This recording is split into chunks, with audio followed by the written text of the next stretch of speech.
Baik, Assalamualaikum warahmatullahi wabarakatuh. Waalaikumsalam. Selamat berjumpa kembali dengan saya, Bapak Saifuddin Zuhri, di dalam pendidikan agama Islam dan Islam rahmatan lil alamin. Pada kesempatan hari ini, kita akan bahas satu topik yang berjudul ragam golongan, kelompok, aliran, mazhab, sekte, partai, dan gerakan dalam Islam. Saya sebut berbagai istilah-istilah tersebut dengan tujuan supaya fenomena, organisasi, atau entitas di dalam kelompok-kelompok Islam ini bisa terakomodasi dan terrepresentasikan di dalam topik bahasan kali ini. Nah, para peserta pembelajar membayangkan bahwa Islam itu tunggal, walaupun ini diyakini oleh para penganutnya sebagai agama terakhir ya, oleh umat Islam. Namun harus disadari bahwa Rasulullah sendiri sudah memprediksi Islam akan terpecah menjadi berbagai kelompok atau aliran. Nah, dengan prediksi tersebut membayangkan bahwa Islam itu tunggal atau menjadi satu kesatuan, itu nampaknya tidak didukung oleh fakta sejarah maupun oleh sabda Nabi itu sendiri sebagai pembawa risalah agama Islam.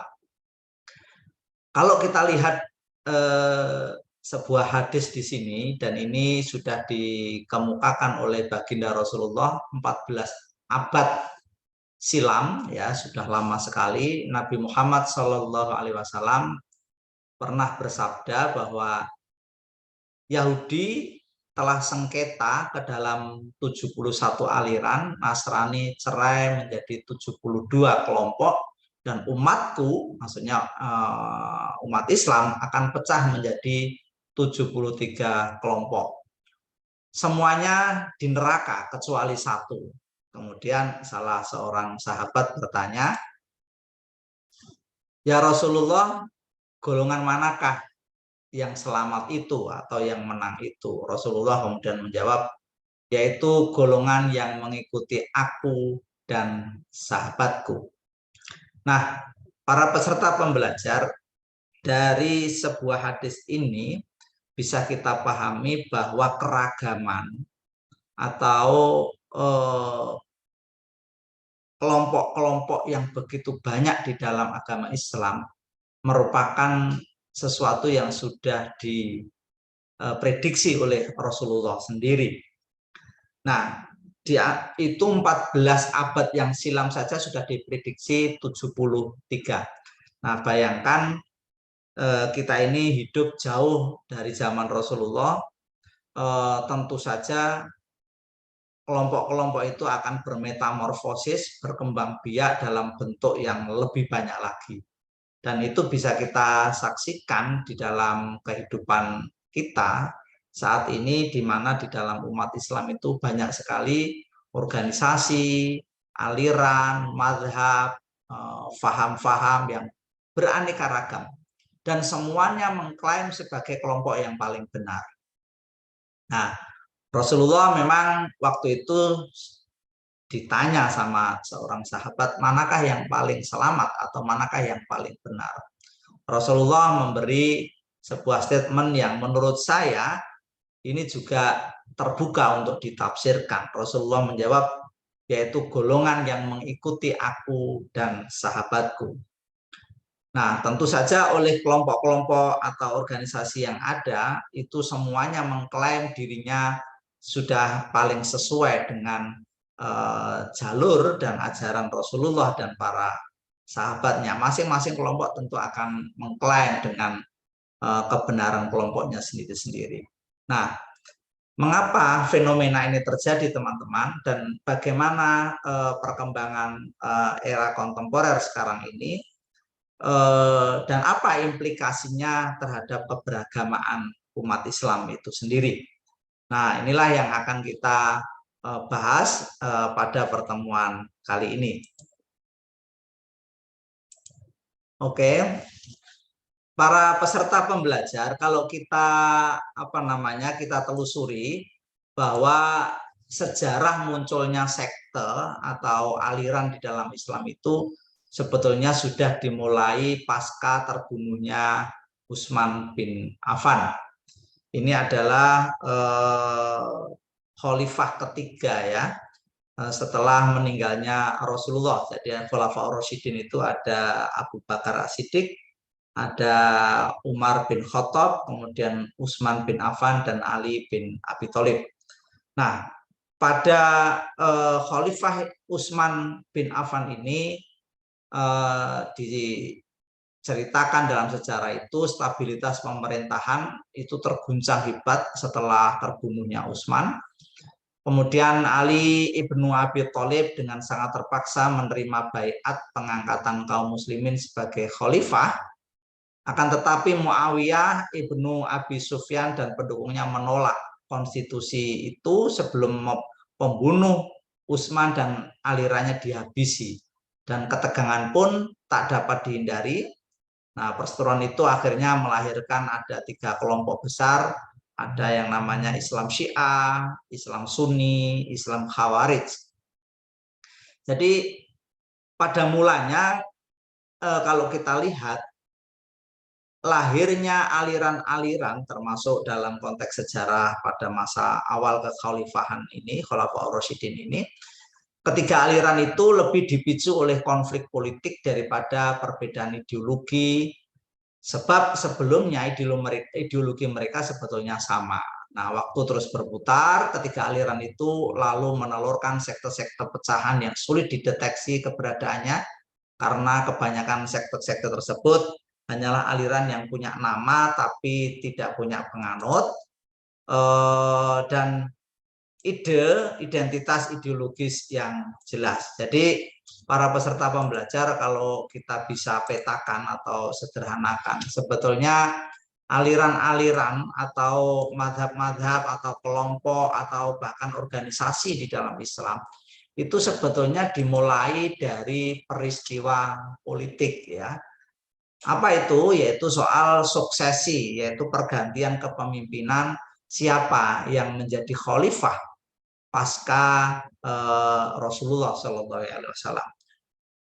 Memang begitu Rasulullah meninggal, konflik tidak begitu eksplisit ya, karena di situ Abu Bakar waktu itu adalah khulafa para sahabat di antara yang paling berwibawa, dan ada tanda-tanda memang secara simbolik Rasulullah memang mengarah pada Abu Bakar As-Siddiq. Itu relatif masih stabil. Kemudian sampai diganti Umar bin Khattab, khalifah yang sangat yang sangat tegas itu. Baru kemudian pada masa Utsman perpecahan itu mulai terjadi. Nah, kalau kita lihat sebetulnya aliran-aliran atau kelompok atau sekte dalam Islam itu justru dipicu atau bersumber dari persoalan politik ya. Kemudian dari persoalan politik itu kemudian muncullah persoalan hukum ya, karena waktu itu khalifah dibunuh, dan apa hukuman atau status orang yang membunuh ini di dalam hukum Islam itu menjadi perdebatan. Ada yang mengatakan bahwa pembunuh itu sudah menjadi kafir dan nanti masuk neraka. Ada yang mengatakan bahwa pembunuh itu kalau bertobat tetap diampuni dan lain sebagainya. Nah, disinilah kemudian kelompok-kelompok itu berpendapat berbeda-beda yang akhirnya memunculkan aliran ya. Jadi dari bermula persoalan politik, kemudian merambah ke persoalan hukum, baru ke persoalan aliran. Jadi kalau kita lihat, jelas di sini kalau orang sangat fanatik dengan alirannya, sebetulnya itu naif ya.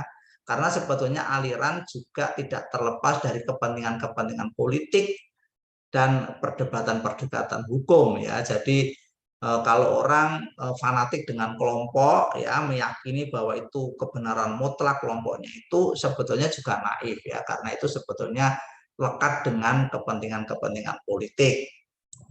Nah, Para peserta pembelajar, mari kita kenali beberapa aliran Islam klasik ya. Dulu mungkin kalau ini di Indonesia banyak yang tidak dikenal, tapi ada beberapa yang mungkin Anda pernah mendengar ya. Ada namanya Khawarij, ada Murji'ah, Jabariyah, Qadariyah, Mu'tazilah, Syiah mungkin paling sering didengar di Indonesia. Walaupun Syiah kalau di Indonesia itu dianggap kelompok minoritas yang bahkan dianggap oleh mainstream Islam di Indonesia adalah sekte yang dianggap menyimpang mungkin ya. Kemudian ada Asy'ariyah, Maturidiyah, dan Ahlus Sunnah wal Jamaah. Nah, di sini mungkin Anda kenal juga aliran ini, Ahlus Sunnah wal Jamaah, walaupun ditafsirkan berbeda-beda ya. Kalau orang NU itu mengartikan Ahlus Sunnah wal Jamaah lebih pada persoalan 4 madhab fikih ya, terutama yang bersumber dari pendapatnya Syafi'i ya. Tapi oleh kelompok lain, Ahlus Sunnah wal Jamaah itu adalah sebuah sekte atau kelompok yang ingin memurnikan Islam menjadi benar-benar bersih, terlepas dari percampuran-percampuran adat istiadat dan lain-lain ya, sehingga Ahlus Sunnah wal Jamaah oleh kelompok-kelompok seperti itu dianggap adalah sebuah upaya untuk membersihkan Islam dari campuran adat istiadat dan lain sebagainya. Ini adalah kelompok-kelompok yang mungkin pernah Anda dengar. Nah, untuk konteks Indonesia, mungkin para peserta pembelajar bisa mengamati ada beberapa organisasi yang mungkin ada di sekitar Anda. Ya, katakanlah kalau secara historis, keagamaan dan kebudayaan ada 2 ormas besar di Indonesia ini yang cukup lama dan cukup mapan gitu ya, anggotanya puluhan juta ya. Katakanlah kedua ormas itu adalah Nahdlatul Ulama atau NU dan Muhammadiyah. Nah, kedua organisasi keagamaan ini saya yakin di masyarakat Anda cukup populer dan mungkin bahkan Anda menjadi bagian dari salah satu organisasi tersebut. Entah sebagai rujukan di dalam beribadah, beragama, atau berkelompok, atau menjadi sumber belajar ya. Katakanlah mungkin Anda kalau yang NU biasanya nanti ke pesantren, ma'arif, dan lain sebagainya. Dan kalau Anda Muhammadiyah tentu adalah sekolah-sekolah Muhammadiyah dengan berbagai lembaga-lembaganya ya. Saya kira ini 2 lembaga ini cukup populer. Walaupun selain dari kedua kelompok ini, mungkin penamaannya ada yang sedikit berbeda. Mungkin katakanlah kalau di Sulawesi itu ada Al-Khairat, kemudian di Sumatera ada Al-Wasliyah, dan lain sebagainya.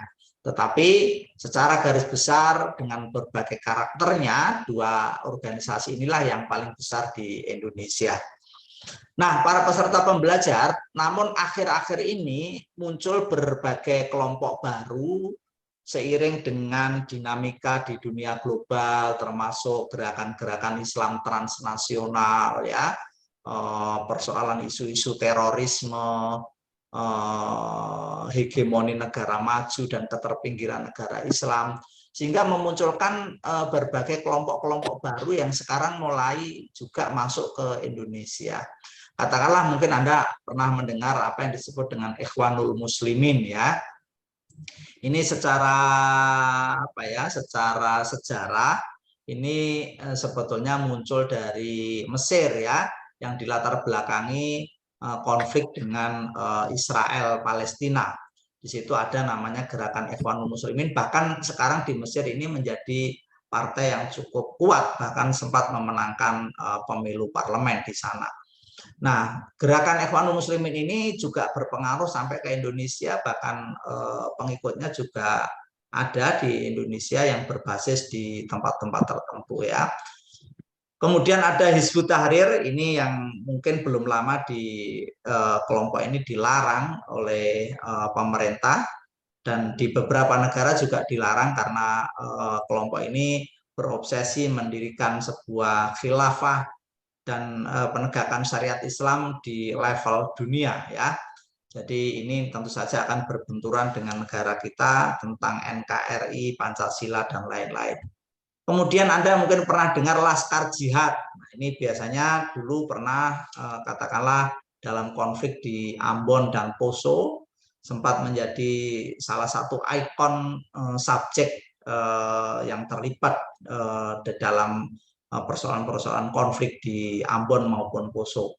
Kemudian ada Salafi, kalau Anda melihat kelompok-kelompok tertentu yang ingin memurnikan agama dengan kembali pada sunnah Rasulullah secara murni, itu juga mulai ada di Indonesia. Pakaiannya, cara makannya, cara duduknya, cara jalannya itu ingin meniru persis seperti Rasulullah, ya, itu Salafi. Kemudian Anda mungkin pernah mendengar jamaah tabligh. Anda mungkin kalau ada di tempat Anda masjid yang tiba-tiba didatangi serombongan orang, 5 orang, 7 orang, kemudian nginap di sana beberapa hari, ya. Setelah sholat jamaah nanti menceramai dengan kitab-kitab tertentu atau datang ke rumah-rumah untuk berdakwah, ya. Itu ada namanya jamaah tabligh. Ada jamaah Islamiyah atau JI, ya, yang dulu ini dianggap menjadi bagian dari gerakan-gerakan terorisme dan ini oleh dunia internasional juga dimasukkan sebagai gerakan teroris. Kemudian ada MTA, Majelis Tafsir Al-Quran. Anda yang ada di sekitar Solo Raya, ya, Solo, Purwodadi, Grobogan, Sragen, Ngawi, ya, Klaten, itu banyak sekali kelompok-kelompok yang menamakan MTA yang belum lama ini tokohnya meninggal, ya, Bapak Kusno kalau tidak salah namanya. Kemudian Syiah itu sendiri, kalau di Indonesia ada nama organisasinya namanya IJABI, ya, Ikatan Jamaah Ahlul Bait Indonesia. Itu adalah kelompok Syiah, tadi sudah saya singgung. Ada LDII, ya, mungkin di daerah Anda siapa yang pernah melihat di tepi-tepi jalan ada pelang LDII yang biasanya salah satu bentuk ajarannya adalah menolak tradisi selamatan dan lain-lain, ya, di desa-desa biasanya ada LDII. Di gerakan mahasiswa ada kami, Kesatuan Aksi Mahasiswa Muslim Indonesia. Ini patut diduga menjadi bagian dari Ikhwanul Muslimin. Nah, ini yang paling heboh akhir-akhir ini, yaitu FPI, Front Pembela Islam. Nah, ini yang belum lama ini dengan tokohnya si Rizik Syihab itu yang sekarang sedang menjadi pesakitan di penjara karena kasus tertentu. Ini sudah tidak boleh di Indonesia, itu FPI. Kemudian ada Ansor Tauhid, ya, ini termasuk JAT, Jamaah Ahlu Tauhid, Jamaah Ahlu Daulah, JAD, JAT. Ini adalah kelompok-kelompok yang patut diduga memang kelompok garis keras, ya, yang ada di Indonesia. Ada Ahmadiyah, ya, Ghulam Mirzam tokohnya. Ini adalah kelompok yang juga dianggap menyimpang oleh mainstream Islam di Indonesia, tetapi ada juga pengikutnya di beberapa daerah dan lain sebagainya. Nah, inilah para peserta pembelajar beberapa kelompok, aliran, sekte atau organisasi yang ada di Indonesia. Nah, para peserta pembelajar yang perlu kita pahami adalah jika aliran Islam klasik kelahirannya dilatari oleh peristiwa politik, sebagaimana sudah saya jelaskan tadi mengenai suksesi kekhalifahan pasca meninggalnya Nabi, terutama Khalifah Utsman dan Ali, maka aliran Islam modern lebih dilatari oleh persoalan-persoalan nation state, persoalan loyalitas nasionalisme, dan partisipasi dalam mobilisasi nasional untuk membantu tujuan-tujuan bangsa, serta memiliki hubungan erat dengan gerakan-gerakan reformasi sosial, ya, katakanlah soal demokrasi, soal kesetaraan, keadilan. Nah, ini terutama kait dengan globalisasi, di mana sekarang ini liberalisme, kapitalisme begitu dominan sehingga notabene negara-negara yang berproduk Islam itu termarginalisasi, dan di sini memunculkan reaksi-reaksi yang akhirnya melahirkan berbagai kelompok-kelompok atau organisasi di berbagai negara.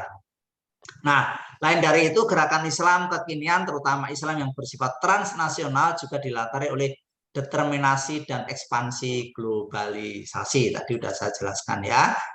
Nah, ini saya kira skema bagaimana lahirnya aliran atau kelompok dalam Islam kontemporer, itu merupakan respon dan reaksi umat Islam terhadap berbagai hal-hal berikut. Ya, ini silakan para peserta pembelajar bisa membaca sendiri secara detail ya.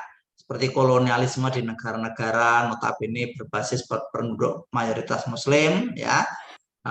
Kemudian ketidakberdayaan pemimpin negara, kemudian perlakuan tidak adil, hegemoni dan dominasi peradaban Barat, pergolakan politik ya di aliran di Timur Tengah.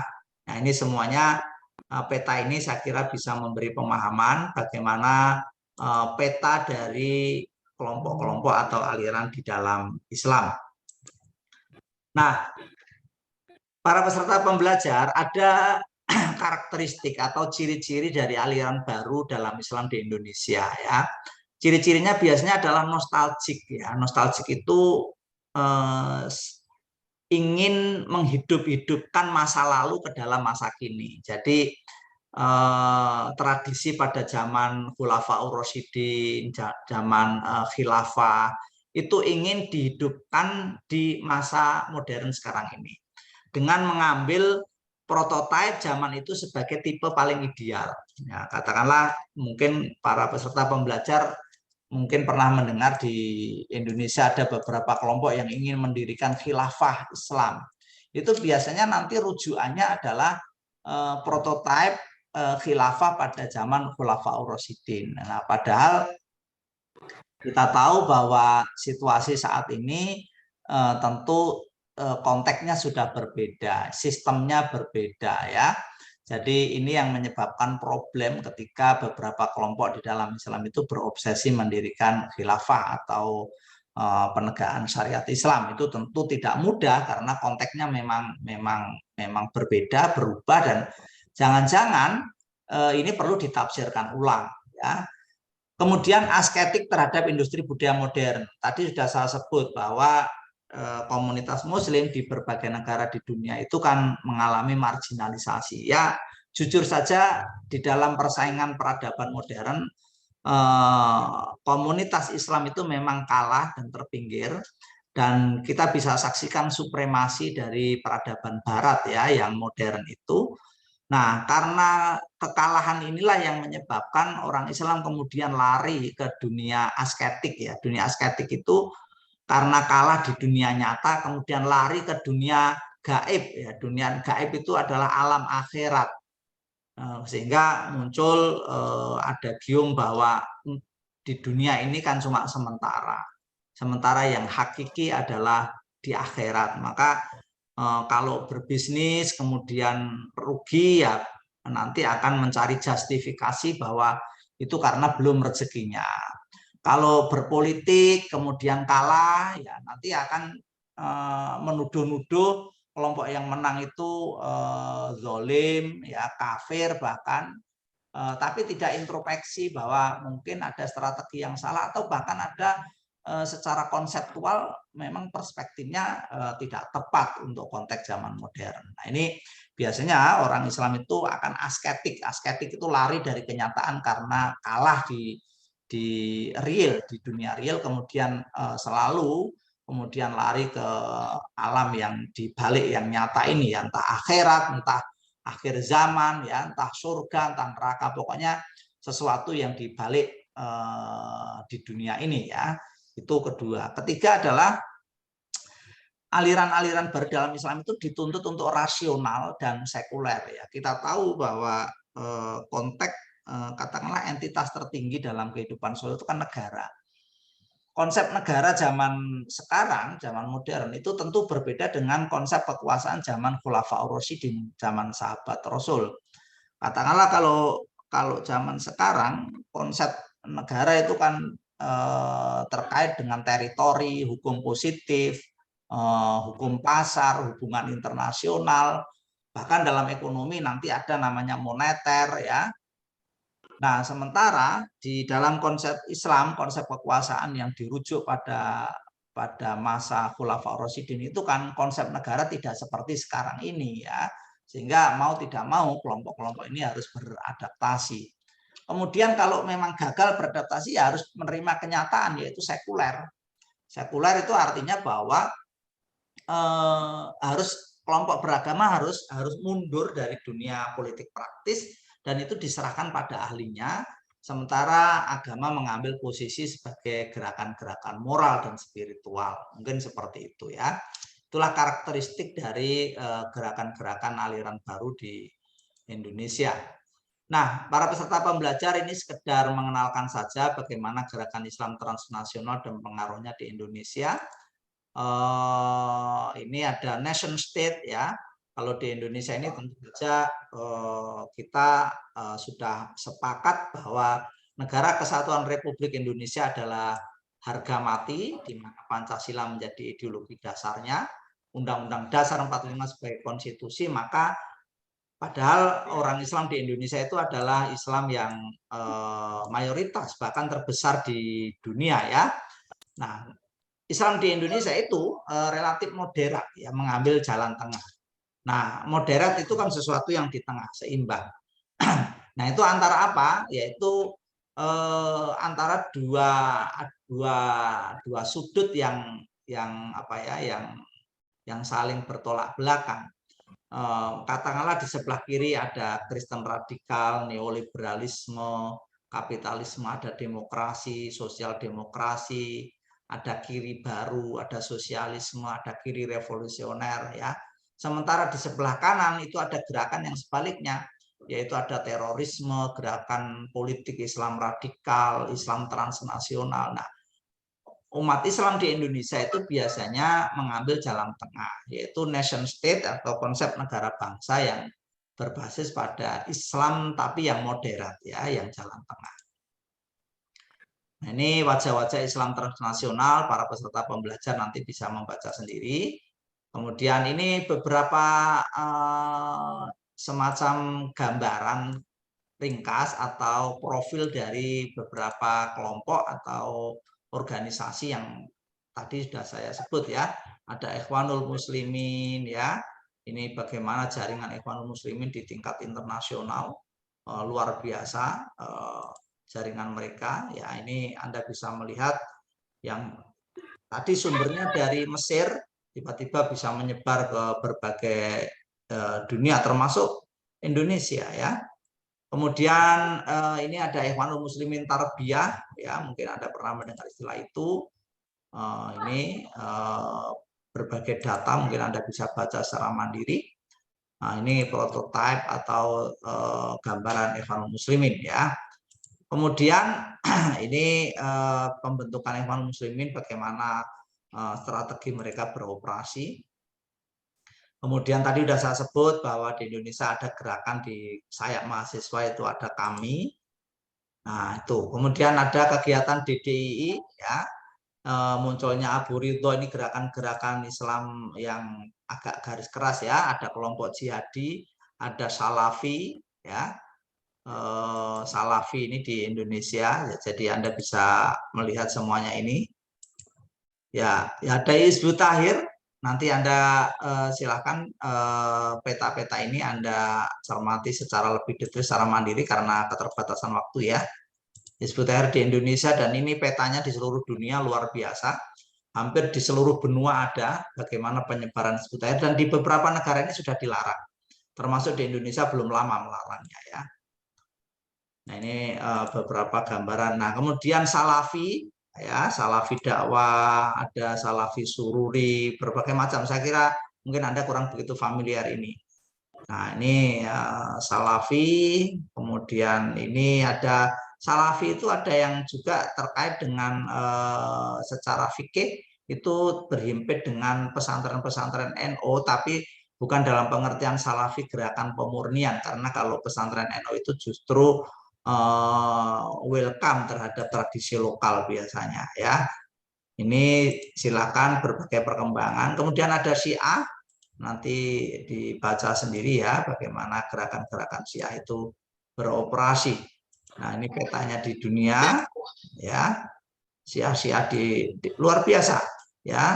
Silakan Anda bisa baca nanti ya. Ini gerakan-gerakan Syiah. Jamaah Tabligh tadi yang saya sampaikan kepada Anda, mungkin Anda kalau melihat di sebuah masjid ada beberapa rombongan yang tiba-tiba nginep beberapa hari ya, kemudian berdakwah di situ dari pintu ke pintu, itu jamaah tabligh ya.